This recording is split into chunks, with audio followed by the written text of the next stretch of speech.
Our special guest in the studio this morning. We're having a sit down with the Member of Parliament for Nadowli, Kaleo. It's a constituency where we knew one individual for a very long time. But in the last two parliaments, the 8th and 9th, can I say with the blessings of the current speaker, he's serving the people of Nadowli, Kaleo in Parliament. The Honourable Anthony Muinkara Suma occupies a number of membership in some committees in Parliament as well. He's on the Health Committee, Information and Communication, as well as a deputy ranking on the Human Rights Committee as well in Parliament, a new standing committee following the work done by the Speaker in reforming some of the standing orders and committees in the House. Honourable, thank you very much for joining us in the studio this morning. Good morning. Good morning. I trust that you're doing well. You walked in quite brightly into the studio as well. Thank you. I'm doing well, and I'm glad to be here. And how are the people of Nadowli, Kaleo doing? You've been with them? Yeah, for the past 3 weeks. I've only been in Accra for just a week now. For just a week? Yeah.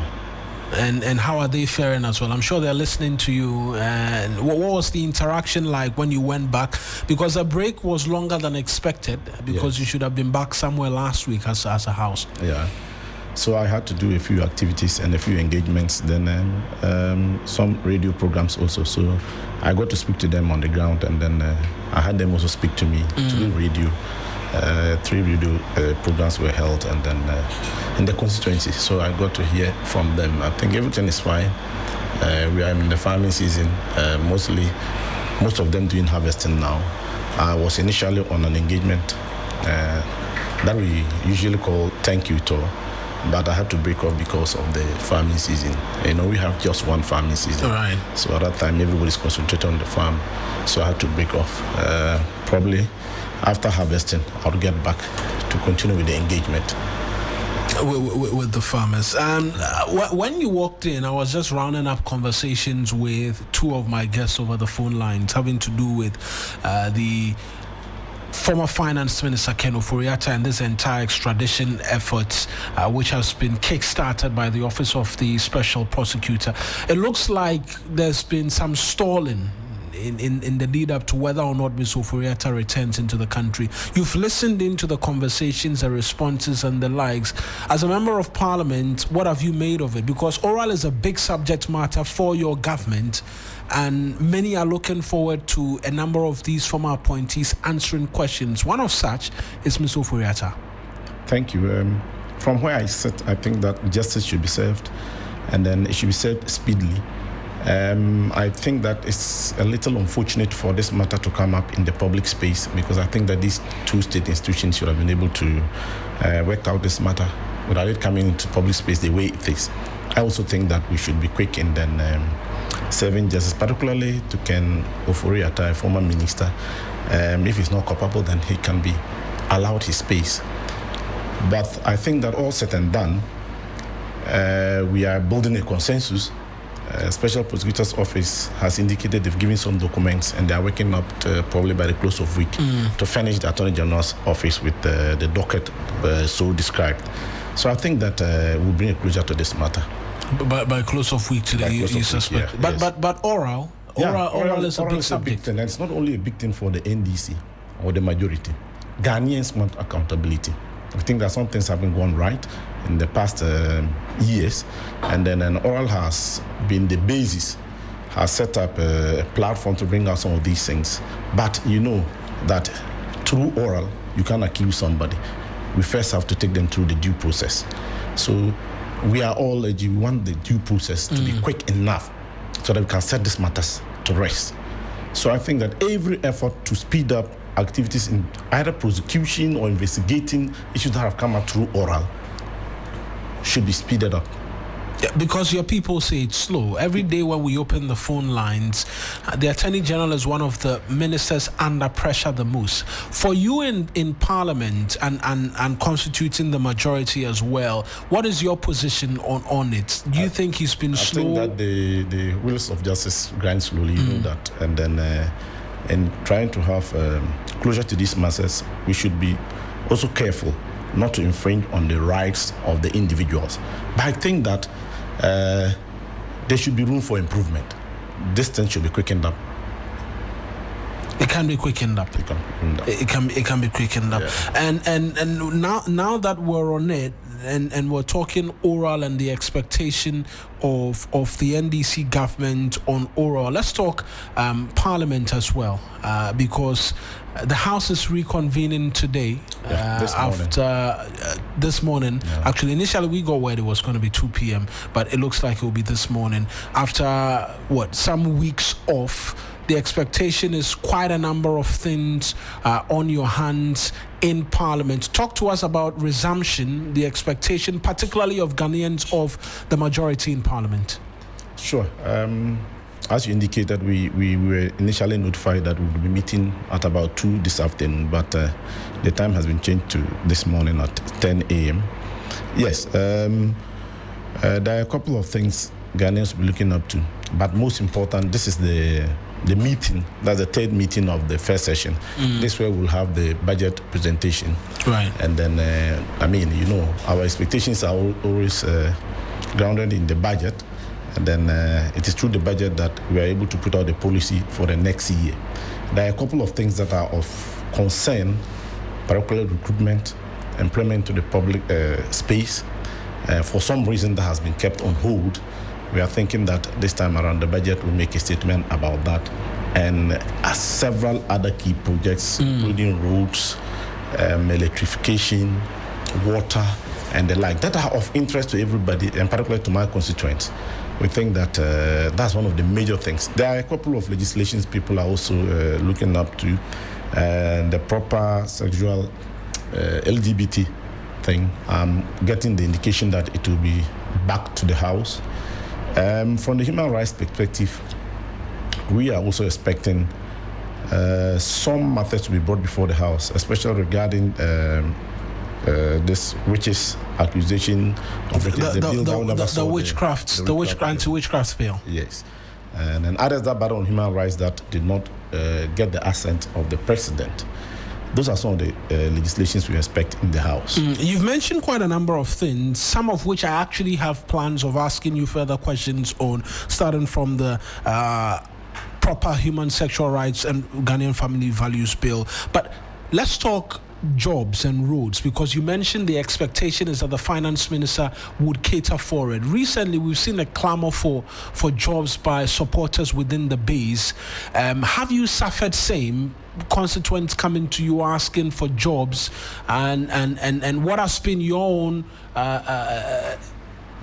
contact with these support base and their demand for jobs? Greatly. I think I've had my share of, just like any other MP, particularly in the rural areas, of demands on us to help individuals acquire jobs.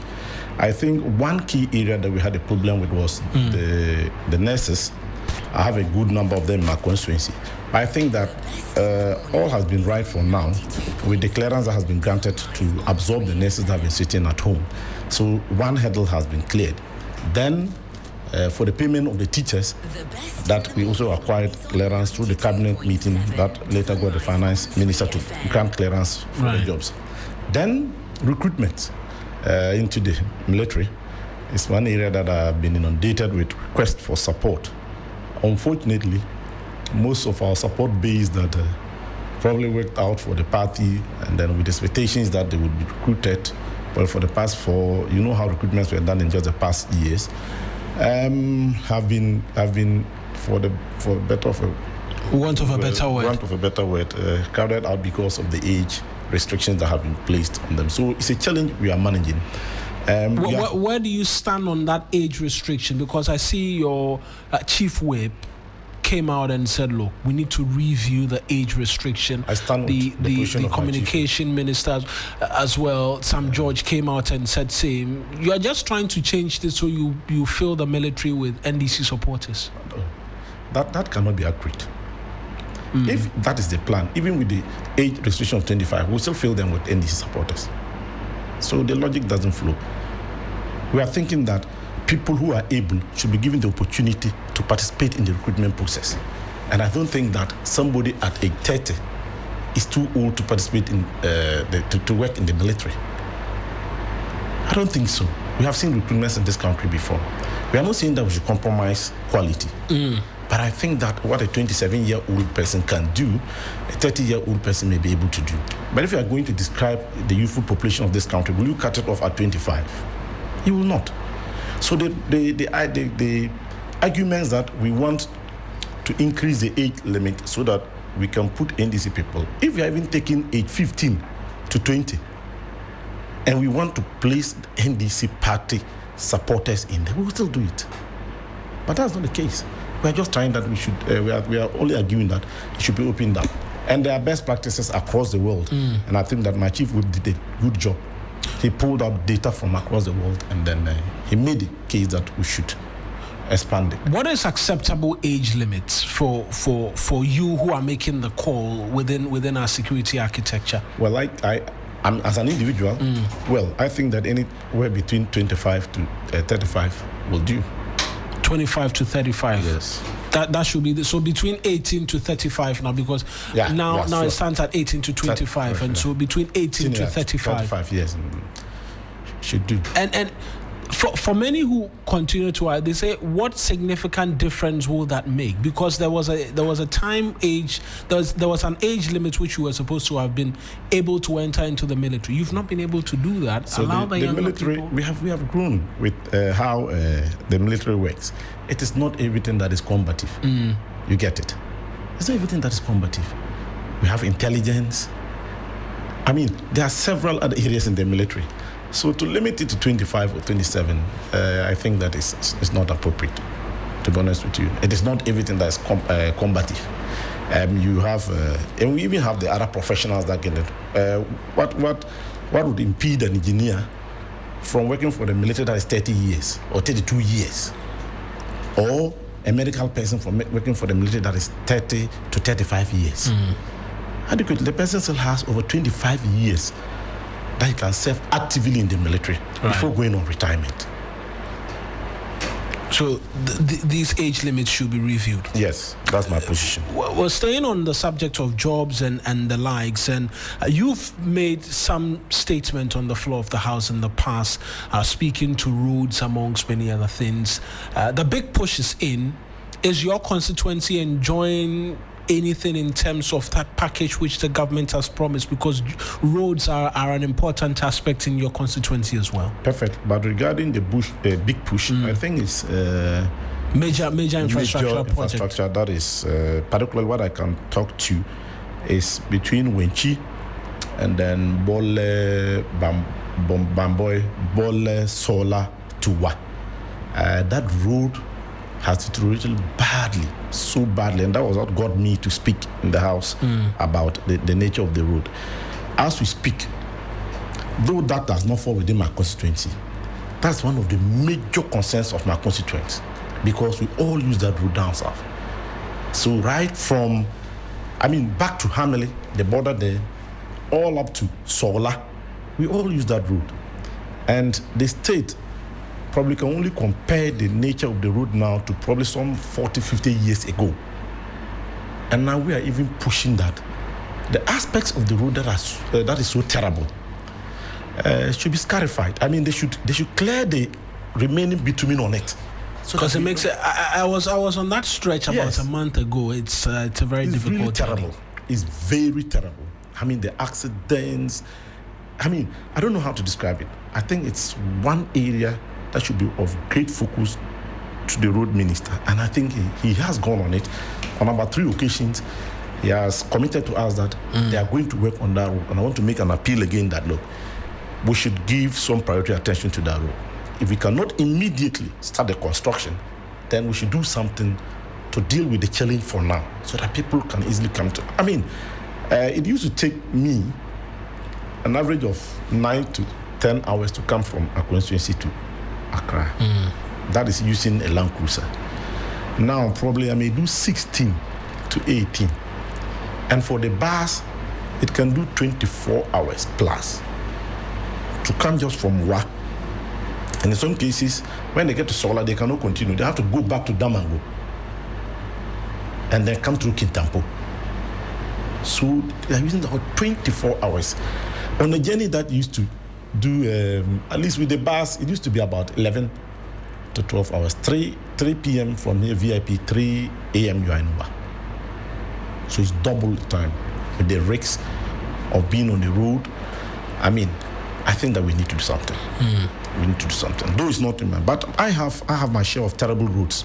I have quite a number of streams running through the constituency, and then it's been a challenge. Quite recently, there was a viral video of a nurse trying to go to a health center to work, and had to be assisted by the community through the stream. She was carried. And in your constituency? In my constituency. It caused some sort of national attention, and that stream has always been there. What we need to get that fixed is that we need a steel bridge.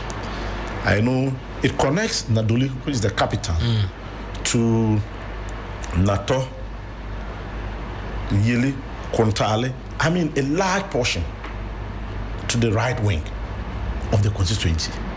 That's eastwards from Nadowli. So that part is always cut off. I just have the health facility, so people are not able to access the capital. If you cannot access the capital, you know the implications.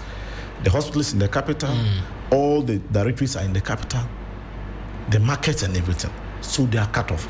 And it will stay this way until the lean season, when it gets better and they can go through. It's the same thing with Lumpuru in between Samatigu and Nyembale. We have made efforts anyway. We went close to closing a deal to have that done with the last government, but it didn't work out. The funding didn't work out, and a couple of them, Pagnyanga, but we were able to secure 2 bridges. One is done around Kuri, then they're working around to see whether we can do the Pagnyanga one. It's important you mention these infrastructural challenges because under the previous administration, one of the many things I recall was a difficulty in the release of District Assembly Common Fund. Primarily, one of the many things which can be used to shore up development in these respective constituencies and districts as well. Under this administration, we see prompt releases and a clear designation in terms of roles as to where each amount is or how the fund should be drawn down and in which areas it should go to. Have you been in conversation with the district chief executive?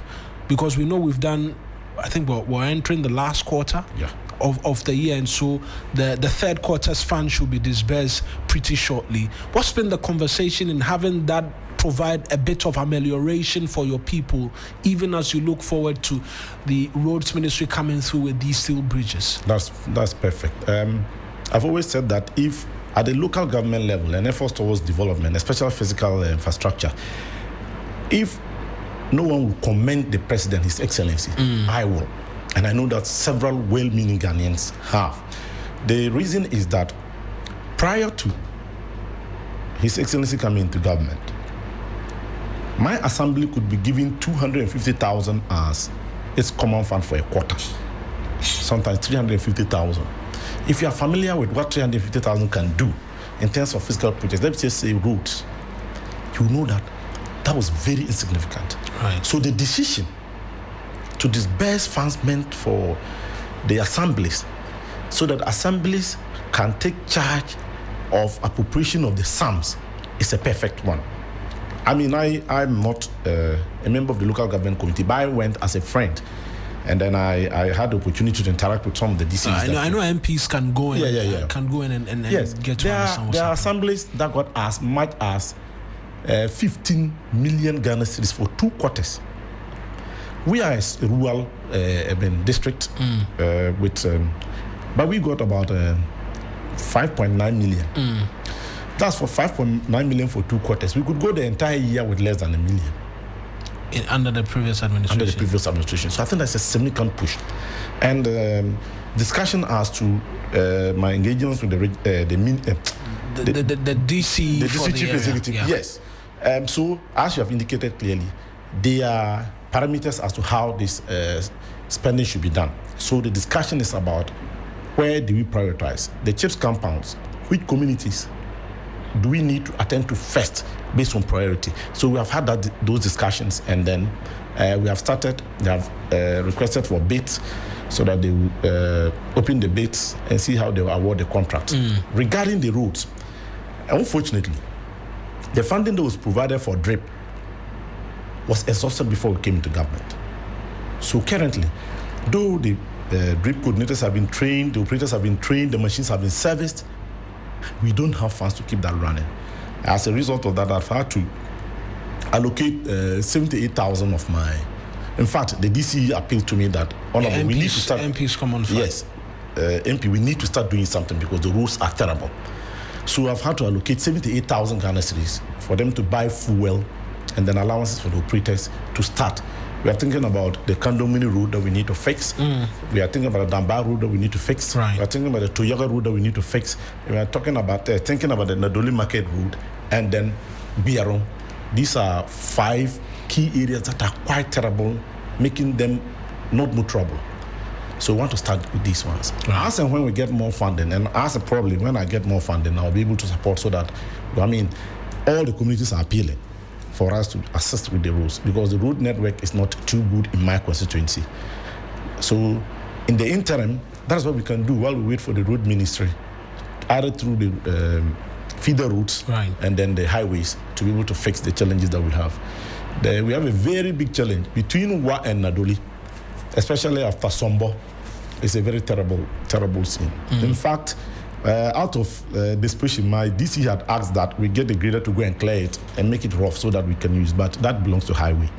It's not part of the road that we have responsibility over. So we're working with highways to see what they can do to deal with the problem. And I hear you on the challenges of road.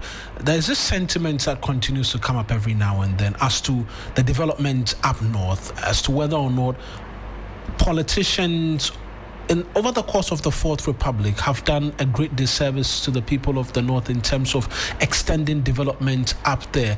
You've had different members of parliament. In your constituency, you're the second in a really long time. But there's been President Mahama has returned again. The North should have benefited a lot more in terms of development. So, and some of the politicians from there have not been good advocates to get development there. I don't think it's so.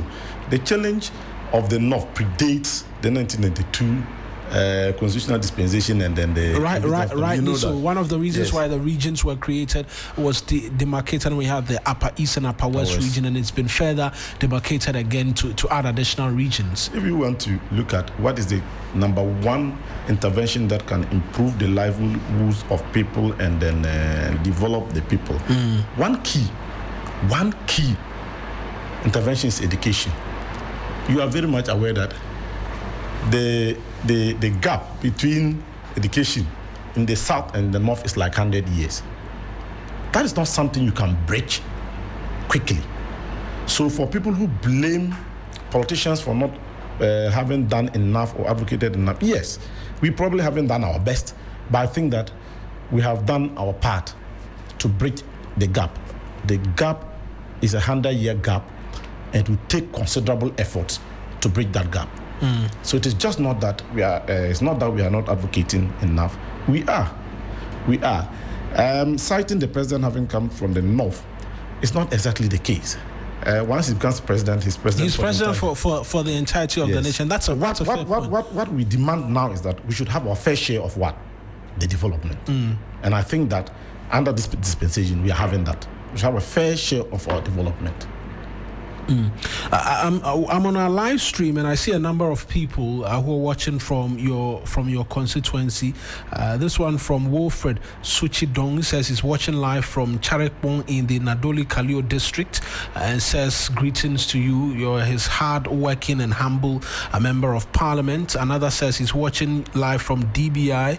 Hammer harder on the roads, and the roads are of critical importance to the people there as well. And you mentioned that you're awaiting your fair share even as you continue lobbying the roads minister to bring a lot more in terms of road to the constituency. Yes. Right. Let's switch to Parliament and the work that the Human Rights Committee is expected to do.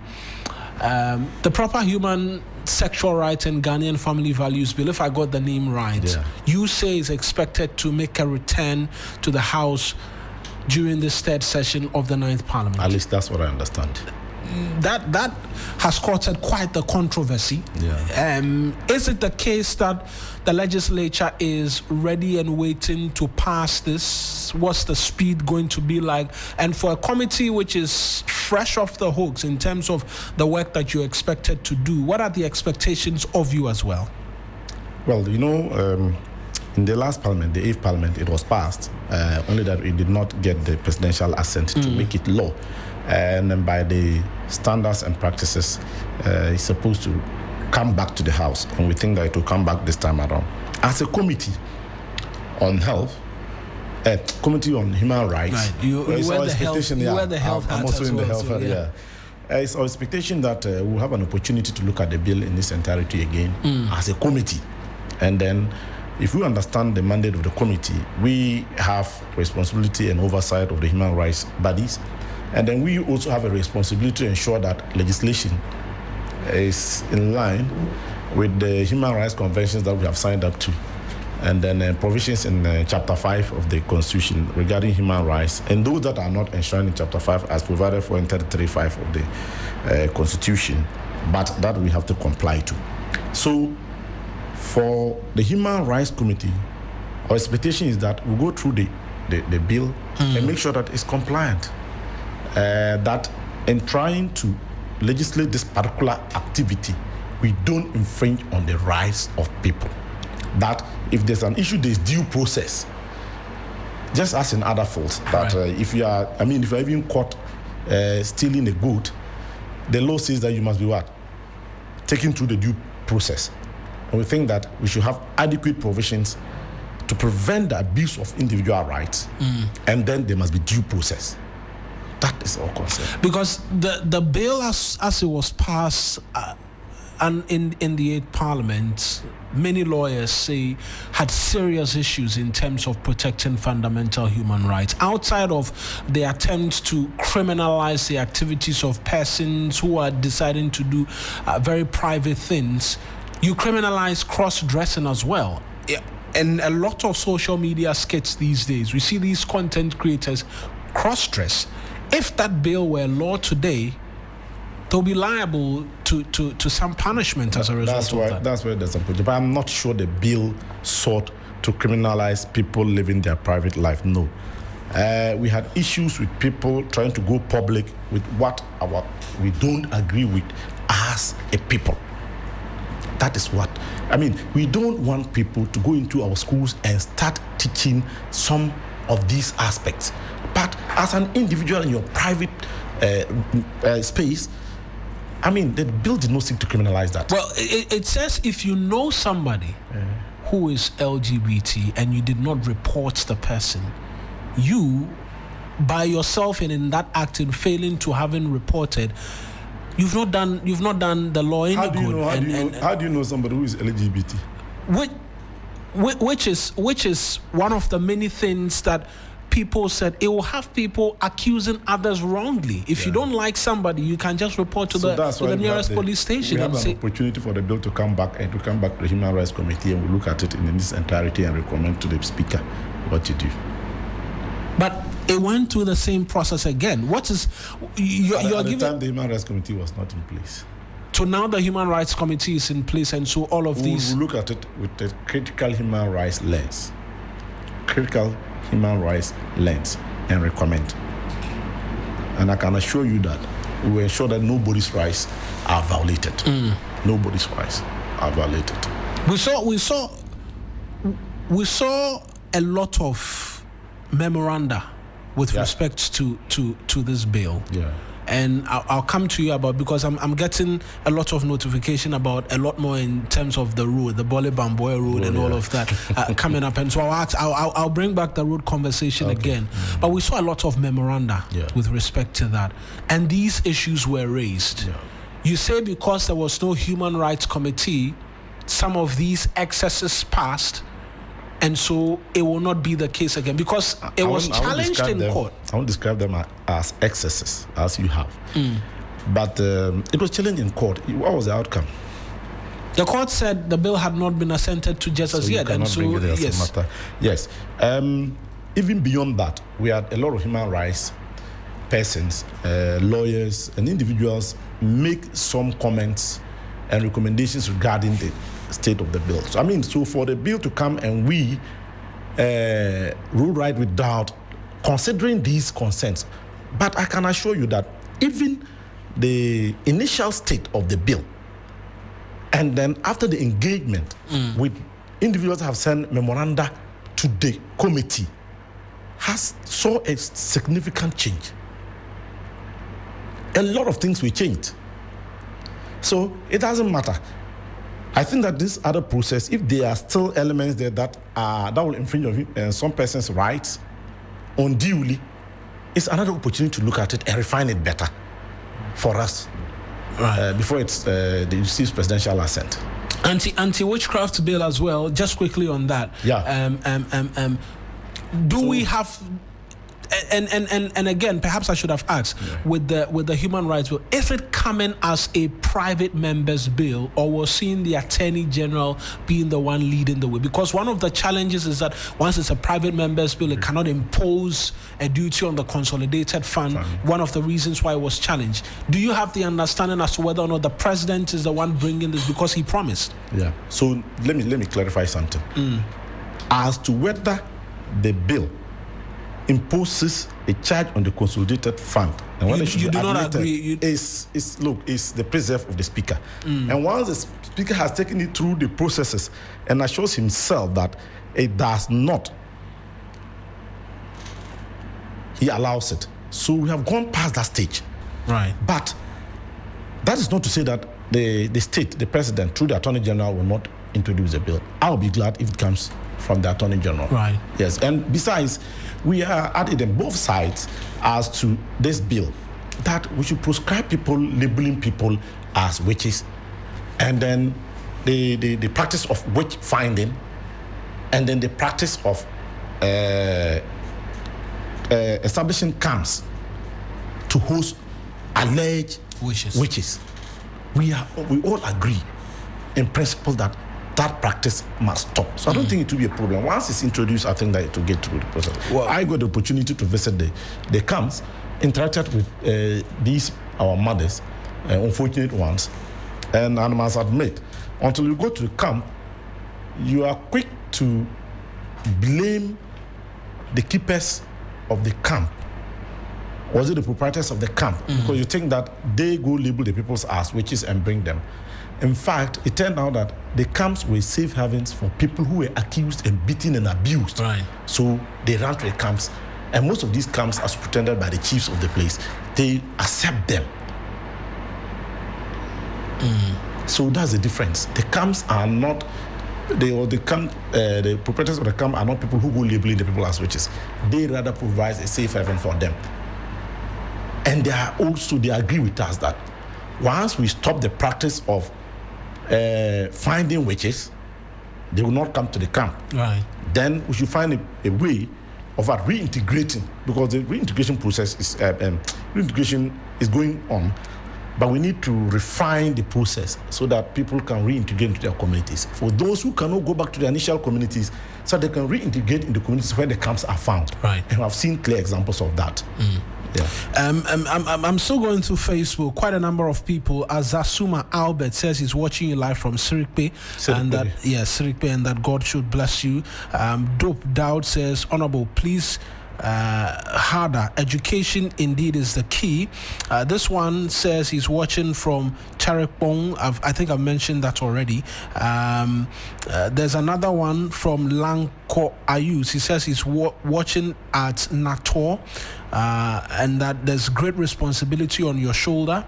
Then there's one from Pascal Gamba as well, who says he's watching from Nadowli, Kaleo, and that you are an institution. They are pleased with your efforts, is what Heman Zinele is also saying.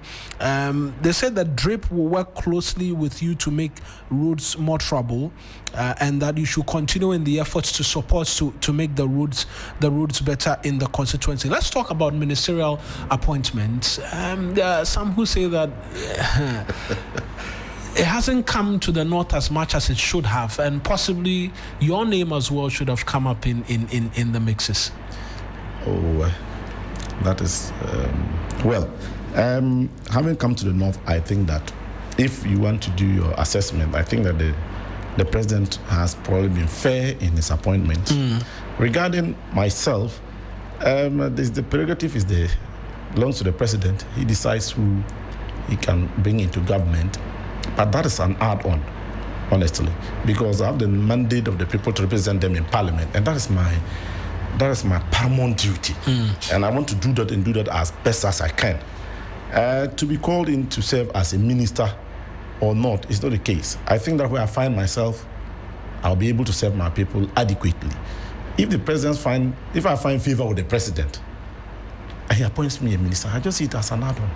Because after all, not everybody can be a minister. You know our numbers in parliament. Yeah, he promised 60. And he's left his promise. So I think that his selection is good. And then I think the outcome is showing that he didn't make a mistake. In terms of these appointments. But I mean, if it should come, I mean, it's an add-on. It's an add-on, and I'll gladly accept it. It's an add-on, and I'll gladly accept it. But we have not been dealt unfairly. And I keep telling everybody, I mean, to have even the speaker from your constituency alone, there's several ministerial appointments, not so. But there are those who say their powers region may have been neglected. Sebastian Sandare, Peter Tobu, some other names have come up that very big good names MPs across in the region, and they should have at least got a look in from the president. If that is the logic, probably would have had all 11 MPs being ministers. Would that work for the president? It would not. So I think that, yes, we have very deserving individuals, MPs from the region, not only MPs, other members of the party who could serve perfectly as ministers. But with the prevailing constraints, it is not possible. So we've had a minister, we have a deputy minister, we have a speaker, we have a couple of CEOs. I think that we have had our fair share. You've had your fair share. You mentioned the speaker. You're stepping in his shoes, second term. What's the relationship like with him and the work that you're doing? Because you continue to have a shoulder looking over and seeing whether or not his home constituency is well taken care of. Yeah, sure. So gratifying to hear that you are the speaker's MP. That's how I'm popularly known in Parliament. And that he is a father to me too. And then I took over from him. I've learned a lot from him. We lead very well. I mean, definitely, stepping into that big shoe is not an easy task.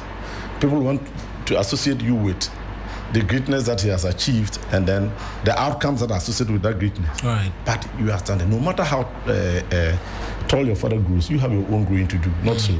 Yes. So I also have to cut my path, but with his assistance and support, and he has been great. If you check our performance in the elections and whatever, his role has always been very great. So yes, I step into big shoes. I have his support.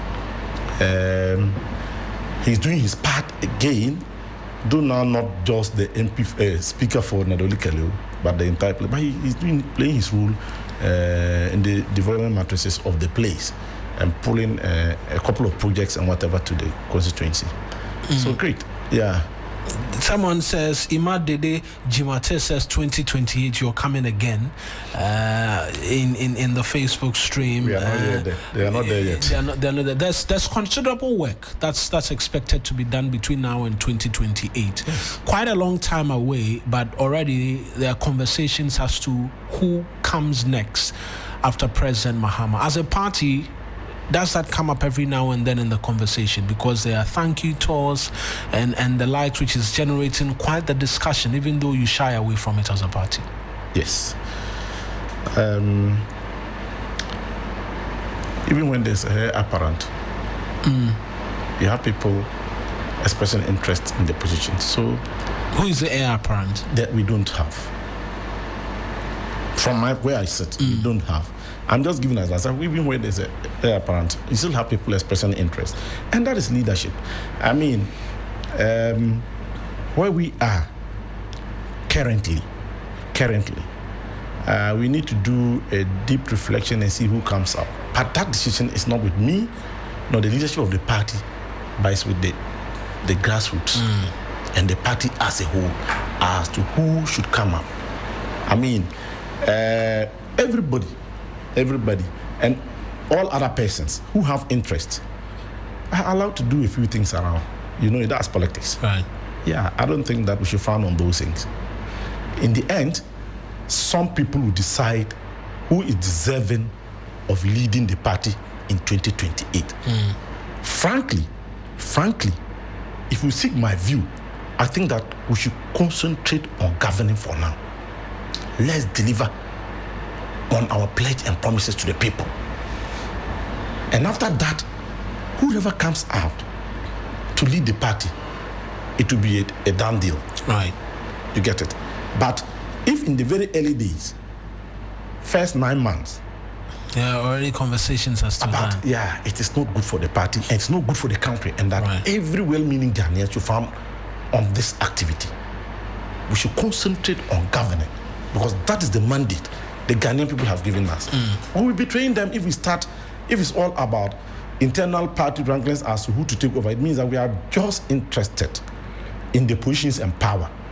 You see, but when you serve in the public service, you must first be guided by an inner conscience and principle. If not, it will all be about chasing power. And I think that we should reflect and give space for His Excellency to deliver, and that will retain power automatically in 2028. Honorable, I appreciate you joining us in studio this morning. Quite the comments coming through this morning here as you've joined us. The village boy from DBI says, we call him the Kwame Nkrumah of Nadowli, Kaleo. This one from Prince Sabogu says, great submissions. We are proud of you. He says he's a drip coordinator in the constituency. Lawrence Duma says he's watching live from Charikbong in the constituency. They are impressed with the conversation that you've had with us and that their regards to you as well. Abraham Barson says you've been fantastic. Sly BT says the constituency is too large. It should be divided into or upgraded to a metropolitan assembly to facilitate development. As for the ministerial appointment, they are not happy that you attain the highest electoral performance, and we expect your name to be on the reshuffle. Your people say they want your name on the reshuffle. Well, Ben, I think that they have a genuine concern. I keep telling them that politics, in terms of appointments, it is just not electoral performance that matters. Right. Because definitely, electoral performance that matters. What we got is not comparable with probably 90 to 95% of the MPs who contested. Because we got 81%, from 67 to 81%. So a massive improvement in the numbers, and so that is about the highest probably in whole of the north thereabout. Right. But that is not. There are a lot of matrices that come into place, so they have a genuine concern. But I think that should be to the back burner. Let's see how we go forward.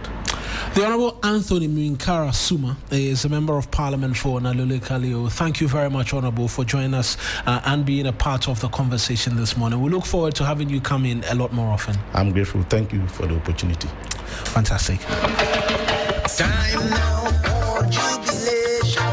And that's how we wrap up this morning's edition of the show as well. Thank you for being a part of it. And to all of our Facebook viewers, Prince Dagati, Bashit Sako, Subaru Zak, Haruna Kadiru, Jaburo Gracious, Opaidimo Felix, Lewis Chelsea, he was asking about updates on roads. I think he did that. Joseph Timeng Bao, Suleiman Nafiu, Seidu Abdul Fatau, Dikumwini Ishmael, Nwazo Godwin, and a host of you whose names I cannot mention. Thank you very much as well for being on the stream with us and for joining us in the conversation. We're back again tomorrow, God willing. But next on your radio is a news update at 10 with Grace Hamuachiman. Thank you very much for being a part of the show.